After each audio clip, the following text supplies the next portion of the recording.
Hello guys, nagluto pala kami ng pancake. Ano yan, ginawa namin is 3/4 na harina. And then, 2 kutsarang baking powder, 1 kutsarang yeast.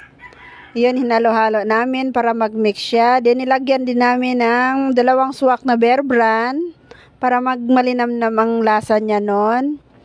And then, yun, nilagyan namin asukal. Nasa inyo na yun kung gusto nyong matamis. Basta sa amin, 5 kutsara siya at 2 itlog niyan. Yan, mix-mix lang namin, guys. Yan, nilagyan na namin ng tubig. Yan, flex ko pala yung kawali naming nabili. Ang cute niya, guys, sobra. Oh, yun palang... Yan ako talaga. Yan na yung finished product, guys. Sobrang sarap niya. Fluffy talaga. Thanks for watching.